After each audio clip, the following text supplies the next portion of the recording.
Buenas tardes, soy la estudiante Daria Samantha Bustamante Ramos de la Universidad Santo Tomás de la Facultad de Educación.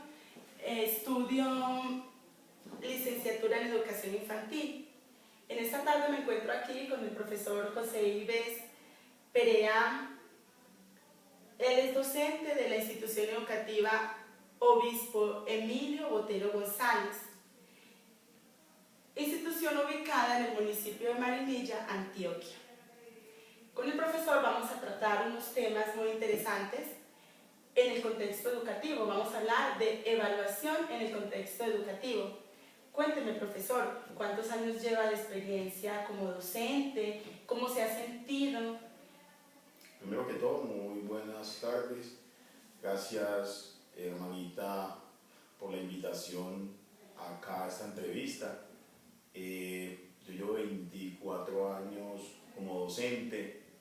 Me he sentido bastante bien porque estoy haciendo lo que me gusta. Lo hago con mucho amor, con mucho cariño, me entrego, considero lo suficiente para llevar el mejor desarrollo integral para mis estudiantes, tanto en el ser como en el hacer, que es el fin último pues, de nosotros los maestros. Como le decía, profesor, vamos a hablar de evaluación en el contexto escolar. ¿Usted qué entiende por evaluación en el ambiente escolar? Yo creo que hablar de evaluación es un concepto demasiado amplio, porque la evaluación no está supeditada simplemente a pedir conocimiento a los estudiantes, sino mirar cuáles son sus fortalezas, pero también sus debilidades, y cómo transformar esas debilidades en oportunidades de crecimiento para el estudiante, no como una evaluación sancionatoria simplemente, porque si la convertimos en una evaluación sancionatoria, perdería su objetivo, que es al final terminar formando a la persona desde sus debilidades para convertirlas en un mejoramiento o una oportunidad de crecimiento en lo personal. Y desde esa perspectiva, ¿usted cuáles considera son los procesos que se deben evaluar en las instituciones educativas? Considero que los procesos que se deben de evaluar en las instituciones evaluativas están desde la motivación intrínseca y la extrínseca. La motivación intrínseca incluye la motivación que tiene el mismo estudiante para desarrollar o llevar a feliz término las propuestas pedagógicas institucionales. Porque usted sabe que los proyectos pedagógicos tienen unos objetivos muy claros en pro de la educación, en pro del complemento de los estudiantes en cuanto a lo que es formarlo en hábitos, habilidades, actitudes y competencias que les sirvan para enfrentarse a la vida. Entonces, es claro entender entonces que lo que se debe evaluar es las habilidades, las competencias, las actitudes y el desarrollo integral del estudiante en sí, desde la creación de un proyecto educativo bien estructurado, que sea concienzudo y aterrizado a la realidad del contexto donde viven los protagonistas, que son los estudiantes. Entonces, con todo esto que usted nos acaba de compartir, entonces, ¿qué podríamos decir que es en sí aprendizaje? El aprendizaje es un proceso de transformación de la vida, es un proceso de transformación de los hábitos, de las actitudes, de las competencias que tiene una persona.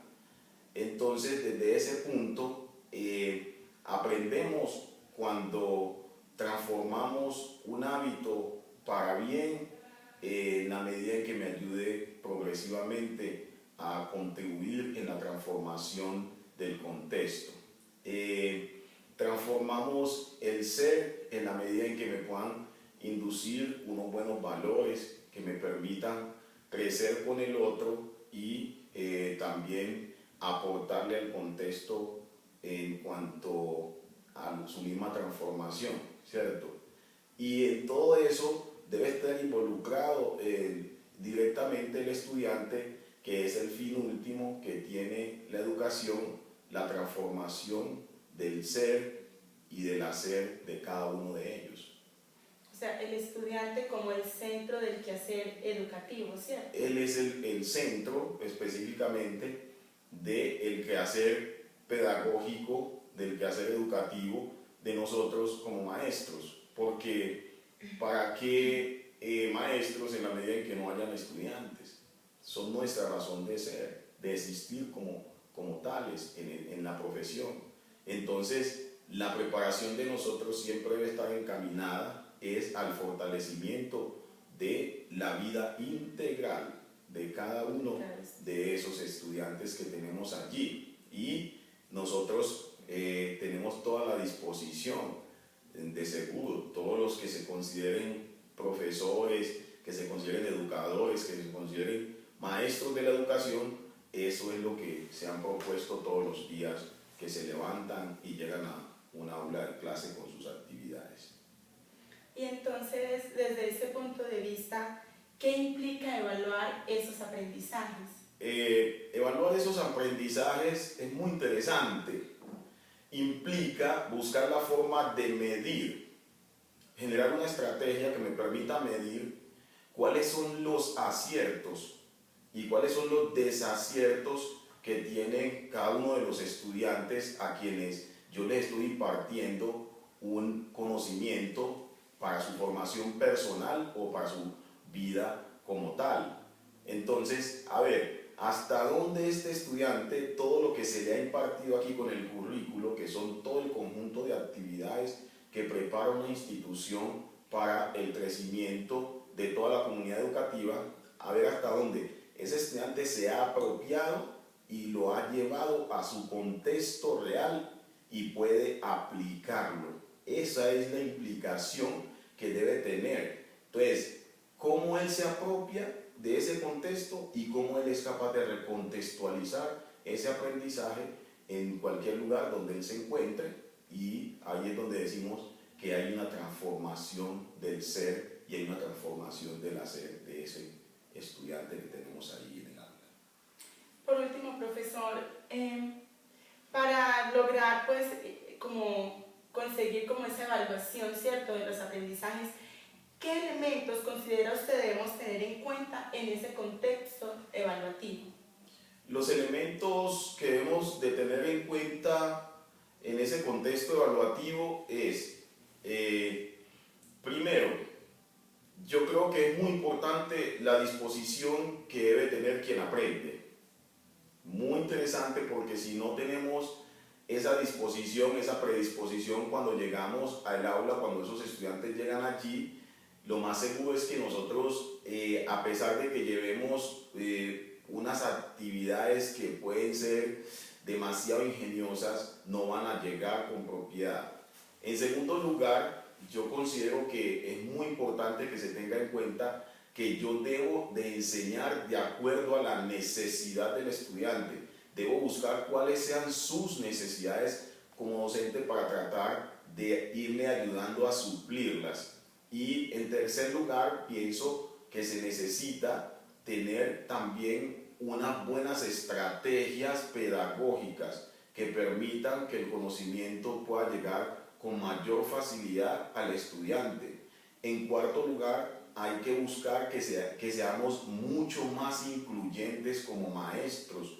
La inclusión es mirar las particularidades de cada uno y de acuerdo a esa particularidad generar una estrategia que me permita llegar a él con mi conocimiento o con mi percepción de educación, lo que yo considero que él debe tener. De otro lado, también es importante evaluar el contexto de donde proviene el estudiante, de qué familia proviene ese estudiante, cómo está conformada esa familia, quiénes son los que la integran, cómo conviven, cuál es su parte socioeconómica, que también es muy importante tener en cuenta. Y si evaluamos todo eso y al igual de los contenidos que tenemos dentro del aula, podríamos tener una evaluación mucho más eficaz, mucho más eficiente para poder descubrir cuáles son las necesidades que tienen nuestros estudiantes y que nos van a permitir ayudarles también de alguna forma a que ellos puedan llegar al fin último de la educación, que es formar en el ser como en el hacer. O sea, se podría decir con todo esto que se estaría llevando a cabo una evaluación integral por proceso, ¿cierto? Perfecto, esa es la evaluación que deberíamos de hacer todos los maestros, porque si nos ponemos solamente a mirar conocimientos, lo más seguro es que pecamos muchísimo, porque muchas veces el conocimiento que nosotros impartimos, el estudiante no le ve ningún interés, o sea, no tiene ningún interés, no lo llama para nada, no lo motiva, no lo incentiva. Y si no hay eso, podemos ser unos grandes magos de la educación y ese estudiante no va a estar allí, simplemente va a hacer presencia. Porque hay unos estudiantes que hacen presencia, pero no están.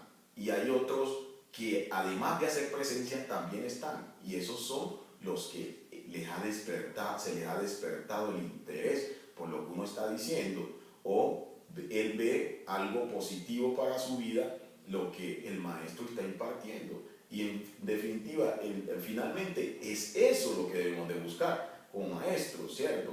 Entonces, yo cómo voy a llevarle a un estudiante una serie de cosas, una cantidad de cosas que yo veo que de pronto no tienen mayor interés, o por lo menos él ve que no le están aportando. Si no le están aportando con esta estrategia, venga, yo busco otra para tratar de aproximarlo a eso que, a pesar de que él considera que no lo necesita y que yo como maestro creo que sí, entonces venga, busco una estrategia que lo aproxime, que le llame la atención, que lo convoque, que lo pueda imantar y que lo pueda comprometer en definitiva a que él lo pueda alcanzar, que es lo que se pretende.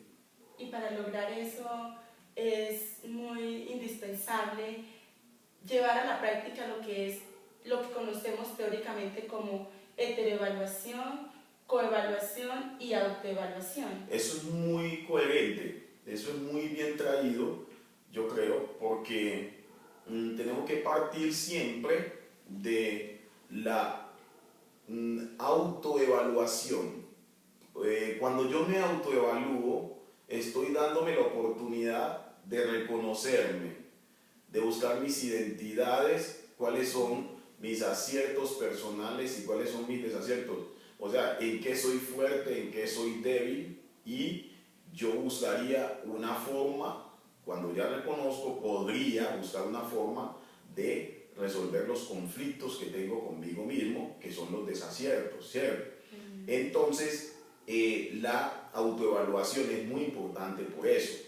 Entonces, poner al estudiante en eso y uno como maestro también permanentemente ponerse en esa parte de autoevaluar mi labor, de autoevaluarme como persona, yo cómo actúo, yo cómo llego, yo cómo preparo mis actividades, yo cómo me comprometo con el otro, qué tan importante es el otro para mí, y de esa manera y formularse muchísimos interrogantes que le puedan ayudar a mejorar cada vez.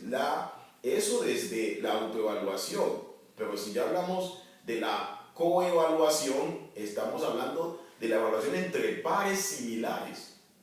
Entonces, ¿cómo yo busco una estrategia que sería pedirle al compañero que concienzudamente, respetuosamente o con lealtad, con honestidad, sin denigrar del otro, pueda comentarle cómo le puede contribuir con sugerencias para que él pueda mejorar en algunos aspectos que él mismo consideró que eran sus debilidades o que yo como su par le encontré como debilidad, ¿cierto? Y tratar de orientarlo a que eso sea una oportunidad y le permita convertirse más adelante en una de sus fortalezas.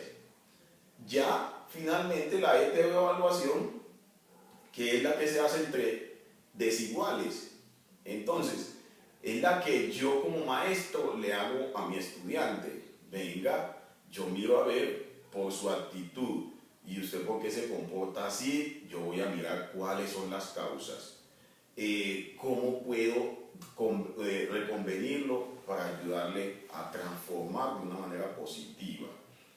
¿Por qué fue que este conocimiento no llegó lo suficiente a la gran mayoría de estudiantes? Mire, la estrategia, cómo fue lo que yo llevé para los estudiantes, el conocimiento que yo le impartí a este estudiante, el por qué no me lo asimiló, es la heteroevaluación. Yo lo evalúo y a través de los resultados que tenga con su evaluación, yo me doy cuenta si fue que esa heteroevaluación cumplió con su objetivo o no, porque debe tener varios requisitos y entre esos está, debe ser medible y debe ser confiable.